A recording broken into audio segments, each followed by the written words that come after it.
Salut à tous et bienvenue dans ce nouveau décryptage. Aujourd'hui, on plonge dans le cerveau d'un homme qui a décidé, ni plus ni moins, de révolutionner notre avenir. Son plan? Résoudre l'intelligence artificielle. Et attention, on ne parle pas de créer des petits gadgets sympas. Non, son idée, c'est d'utiliser l'IA comme un levier absolu pour débloquer absolument tout le reste. La promesse est juste dingue. On parle de transformer tous les pans de la science humaine, de la guérison de maladies incurables jusqu'à la maîtrise totale d'une énergie propre. Bon, pour bien comprendre comment il compte s'y prendre, voici notre programme d'aujourd'hui. On va commencer par voir qui est ce scientifique hors norme, ensuite on parlera de sa fameuse stratégie du Root Node, avant d'explorer comment ça va révolutionner la santé humaine, puis décoder carrément notre monde physique, enfin on se projettera vers l'horizon 2030 avec l'AGI et on terminera sur l'idée d'une utopie contrôlée. Allez, c'est parti. Alors, premièrement, il faut absolument séparer le personnage principal de notre histoire, Demis Hassabis, des autres PDG de la tech qu'on voit tout le temps dans les médias. C'est pas du tout le même profil. Contrairement à la plupart des grands patrons de la Silicon Valley, c'est avant tout un chercheur pur et dur. Et ses travaux viennent d'ailleurs d'être récompensés par la plus haute distinction scientifique mondiale, ce qui change complètement la donne. Ce qui frappe avec lui, c'est l'échelle de ce qu'il annonce. Pour reprendre ses propres mots, on parle d'une transformation qui aura un impact 10 fois supérieur à celui de la révolution industrielle, mais qui va se produire 10 fois plus vite. C'est vertigineux quand on y pense. Notre société tout entière va être modelée et à une vitesse qu'on n'a littéralement jamais connue. D'ailleurs, ça illustre super bien la trajectoire totalement atypique du bonhomme. C'est pas un parcours classique, loin de là. Tenez-vous bien. Maître aux échecs à seulement 13 ans, ensuite concepteur de jeux vidéo où il simulait des sociétés entières, puis neuroscientifique pour étudier le lien entre notre mémoire et notre imagination. Bref, chaque étape de sa vie a forgé sa vision unique de l'intelligence. Et ça culmine avec la création de DeepMind en 2010 et bam, un prix Nobel de chimie en 2024. C'est quand même incroyable. Et tout ce parcours nous mène directement à sa philosophie centrale. C'est vraiment la clé pour comprendre comment nos domaines d'expérimentation et notre futur en général sont en train d'être façonnés. Parce que son but, ça n'a jamais été de sortir l'application virale de l'année. Non, lui, il veut s'attaquer aux fondations mêmes de notre savoir.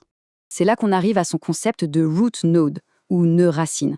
Imaginez que toute la connaissance humaine soit un arbre immense. Les feuilles, ce sont les petites découvertes qu'on fait tous les jours.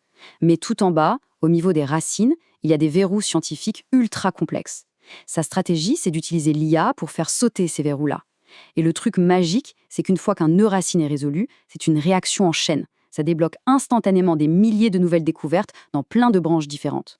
C'est là que ça devient vraiment intéressant, surtout si on compare ça au reste de l'industrie. Pendant que la plupart se battent pour créer des produits réversibles, genre des chatbots qui seront dépassés par la concurrence dans 6 mois, l'approche Root Nodes, elle, génère de la connaissance irréversible. C'est une acquisition scientifique définitive, gravée dans le marbre, qui va servir de socle inébranlable pour le demi-siècle à venir. C'est pas du tout le même niveau de jeu. Pour que ce soit bien concret, regardons la première grande branche de cet arbre qui a été secouée, la biologie. C'est là que l'IA ne fait plus juste de la théorie, mais sauve concrètement des vies et révolutionne notre santé, en mettant fin à un cycle très long. Prenez ce chiffre, 200 millions. C'est tout simplement historique. C'est le nombre exact de structures de protéines qui ont été définitivement cartographiées par leur intelligence artificielle AlphaFold. C'était un défi colossal qui traînait depuis 50 ans en biologie. Comprendre comment les protéines se replient, ce qui détermine à quoi elles servent. En faisant sauter ce verrou racine, l'IA a décodé la quasi-totalité des protéines connues. C'est littéralement une carte au trésor pour les chercheurs du monde entier, et c'est ce tour de force absolu qui a valu le prix Nobel à ses créateurs. Et l'impact sur l'industrie pharmaceutique est monumental. Jusqu'à présent, pour trouver un nouveau médicament, il fallait une dizaine d'années d'efforts en labo, des milliards de dollars, et on avait quand même 90% de taux d'échec. C'est énorme! Aujourd'hui, avec la création de leur nouvelle structure, Isomorphic Labs, ce goulot d'étranglement vole en éclats. On passe d'un processus manuel long et ultra risqué à une simulation informatique hyper précise. En gros, on compresse des années de recherche en quelques semaines à peine. Donc, le point crucial à retenir, c'est qu'on n'est plus du tout dans la science-fiction. La réalité frappe à la porte. D'ici la fin 2026, on devrait voir le tout premier médicament conçu à 100% par une IA entrer en phase d'essai clinique sur des humains. Avec 2,1 milliards de dollars de financement récent, il s'attaque à des maladies graves comme le cancer. C'est une révolution absolue pour notre futur médical. Mais la médecine, croyez-le ou non, ce n'est que le début. L'intelligence artificielle s'attaque à d'autres nœuds fondamentaux, décodant carrément les règles mathématiques et physiques qui régissent notre réalité au-delà de la biologie. En fait, ils avancent sur plein de fronts en parallèle. Regardez, AlphaGénome s'attaque à ce qu'on appelle l'ADN poubelle. C'est 98% de notre génome qu'on ne comprend pas encore bien pour débusquer les maladies complexes. AlphaProof, de son côté, s'élance dans les mathématiques pures pour prouver tout seul de nouveaux théorèmes. Et puis il y a Mu0 qui explore comment l'IA peut maîtriser des systèmes complexes en apprenant les règles par elle-même, sans intervention humaine au départ. Et si on arrive à comprendre ces lois physiques fondamentales, les applications qui en découlent sont stupéfiantes. On parle d'optimiser la fusion nucléaire, de trouver des supraconducteurs à température ambiante ou d'optimiser nos réseaux pour faire face au changement climatique. Le truc le plus fascinant là-dedans, c'est que l'IA va probablement résoudre ses propres besoins immenses en énergie grâce aux découvertes en sciences des matériaux qu'elle aura elle-même générées. Bon, toutes ces avancées fulgurantes pointent vers un seul et même horizon. Une étape qui redéfinira le concept même de civilisation. L'intelligence artificielle générale et l'ère d'abondance radicale qu'elle promet. C'est la grande question qui anime tous les débats. Est-ce que cette AGI arrivera vraiment d'ici 2030 ? Selon les prédictions de Demis Hassabis, il y a 50% de chances que ce soit une réalité d'ici là. Mais attention, son approche, ce n'est pas de voir cette intelligence comme un remplaçant. Pas du tout. L'objectif, c'est d'en faire un moteur d'abondance radicale pour l'épanouissement humain. L'idée, c'est vraiment d'augmenter nos capacités, pas de nous mettre sur la touche. Voyons comment ça se construit concrètement sous nos yeux. Pour atteindre l'AGI, le langage, ça ne suffit pas. L'IA doit comprendre la physique de notre monde. Donc on pose des jalons. D'abord des assistants numériques universels, ensuite des modèles de monde en 3D interactifs comme Genie 3 qui simulent la réalité, et bientôt des systèmes agentiques, c'est-à-dire des IA capables d'agir de façon autonome dans le monde réel pour accomplir des tâches complexes de bout en bout. Par contre, et c'est super important d'en parler, cet optimisme technologique est systématiquement freiné par une lucidité assez glaçante face aux risques monumentaux.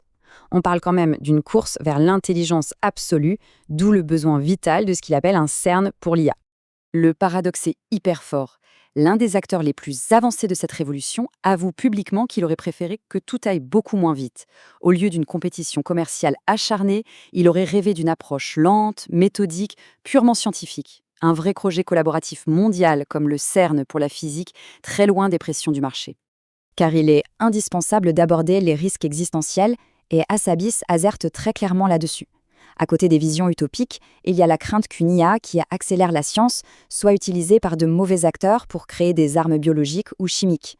S'y ajoute le fameux risque de déviation agentique, où un système superintelligent se mettrait à agir de façon imprévisible et hors de notre contrôle. Et avec la course géopolitique actuelle, le grand danger, c'est que la sécurité soit sacrifiée pour aller plus vite que le voisin. Ce qui nous amène à une question finale vertigineuse. L'humanité arrivera-t-elle à gérer cette course folle ? D'un côté, on a cette promesse incroyable de révolutionner notre avenir, de guérir des maladies incurables et de vivre une époque d'abondance. De l'autre, on peut légitimement se demander si ces fameux nœuds racines de la connaissance ne poussent pas beaucoup plus vite que la sagesse dont on a besoin pour les contrôler. Notre sagesse collective sera-t-elle à la hauteur de la puissance de nos découvertes ? C'est la question qu'il va falloir garder en tête dans les années à venir. Merci beaucoup d'avoir suivi ce décryptage et à très bientôt.